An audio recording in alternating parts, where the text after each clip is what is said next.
एक दिन एक भक्त के पास आए और भक्त ने उनका बड़ा सम्मान किया और प्रार्थना किया कि आप तो ठाकुर जी के पास आते जाते पूछ लीजिएगा कि मुझे पुत्र प्राप्त होगा भी या नहीं, और होगा तो कब होगा। नारद जी ने कहा ठीक है, पूछ के बताऊंगा। नारद जी ने ठाकुर जी से पूछा। ठाकुर जी ने कहा उनके 7 जन्मों में पुत्र होना नहीं है, वो बिना पुत्र के 7 जन्म तक बिताएंगे। ऐसा? हाँ। नारद जी कुछ दिन के बाद आए और बता दिए कि देखो ठाकुर जी ने बताया कि तुम्हारे भाग्य में 7 जन्मों तक पुत्र सुख नहीं है। अच्छा ठीक है, कोई बात नहीं। जब मेरे प्रारब्ध में नहीं है तो क्या किसी को दोष देना है, जब मेरे भाग्य में नहीं है तो फिर दोष क्या देना है। ठीक, कोई बात नहीं, संतोष है। एक दिन रात्रि के समय में वही मस्तराम बाबा आवाज लगा रहे हैं, अरे कोई दानी है मुझे रोटी देगा, मुझे जो रोटी देगा उसको मैं बेटा दूंगा, जितना रोटी उतना बेटा, जितना रोटी उतना बेटा। और महाराज ये आवाज उसी भगत के कान में पड़ी, हड़बड़ा के उठे और तुरंत आए पास। महाराज जी मैं रोटी खिलाऊंगा, लाओ खिलाओ। बढ़िया उन्होंने रोटी खिलाई। कितने? 5 रोटी उसने खिलाई। 5 रोटी उसने खिलाई और बाबा ने कहा था कि जितना रोटी उतना बेटा। धीरे धीरे करके उनके 5 बेटे हो गए। नारद जी 5-6 साल के बाद उस रास्ते से फिर आए तो देखा उनके घर में बाल गोपाल इतने बड़े इतने बड़े इतने बड़े इतने बड़े। अरे नारद जी ने आकर के पूछा क्यों जी? भगत जी ये बेटा तुम्हारे हैं? कहा महाराज तुम्हारे हैं? सही कहा। अरे महाराज बिल्कुल हम आपसे झूठ क्यों बोलेंगे, कहीं कोई रिश्तेदारी परिवार से तो नहीं लेकर रखे? कहा नहीं नहीं महाराज ये हमारी धर्म पत्नी है, पूछ लो इनसे। हाँ महाराज ये मेरे बेटे हैं, और अब ये छोटे वाले इसका जन्म तो 6 महीने पहले हुआ है। अच्छा कितने का? 5 बेटे हो गए। भगत जी ने कहा इस संतों का आशीर्वाद है, संतों की कृपा है। ऐसा? हाँ। अब नारद जी महाराज पहुंच गए ठाकुर जी के पास, सीधे वहीं गए और उनसे कहना शुरू किया क्यों जी प्रभु जी आप कहते हो 7 जन्म में बेटा नहीं है, यहाँ तो 5-5 बेटे हो गए।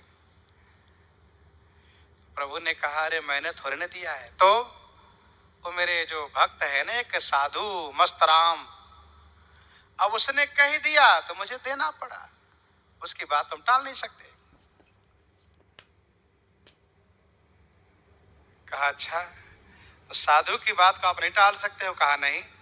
कहा मेरे बारे में प्रसिद्धि है कि राम सदा सेवक रुचि राखी।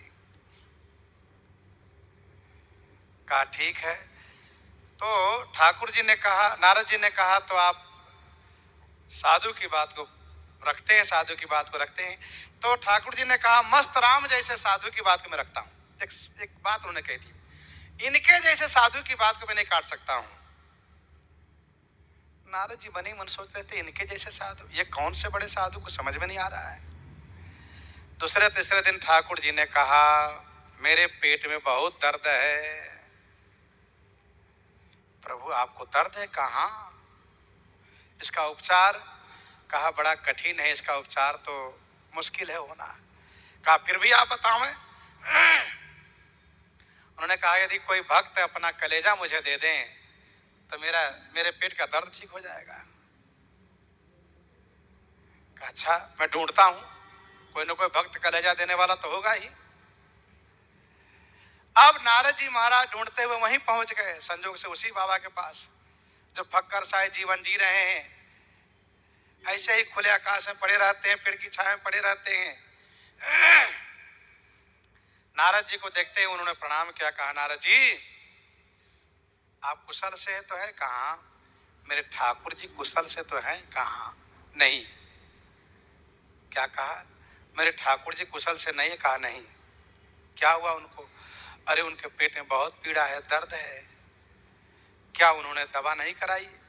कहा उनकी दवा बड़ी विलक्षण है, वो दवा मिल नहीं रही है। कहा कैसी दवा है?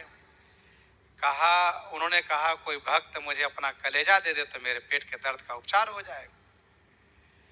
तो मस्त राम तुरंत चाकू निकाले और कहा मेरे ठाकुर की सेवा में शरीर आ जाए, इससे बड़ा मेरा सौभाग्य क्या हो सकता है। ये तो नश्वर शरीर, पांच भौतिक शरीर। और जैसे चाकू लिया और जैसे चलाया वैसे ठाकुर जी हाथ पकड़ लिए। क्या कर रहे हो आप? आपके पेट में दर्द? कहा नहीं ठीक हो गए। और इसके बाद नारद जी की ओर देखा, देखा नारद जी ऐसे बाबा जी के वचन को हम टाल नहीं सकते। भाग में चाहे जो लिखा हो, पर ऐसे संत जब कह देंगे तो हम उसे पूरा करते हैं। सो गोसाई विधि गति जे ही छे की, ये बात है। तो कहने का भाव ये है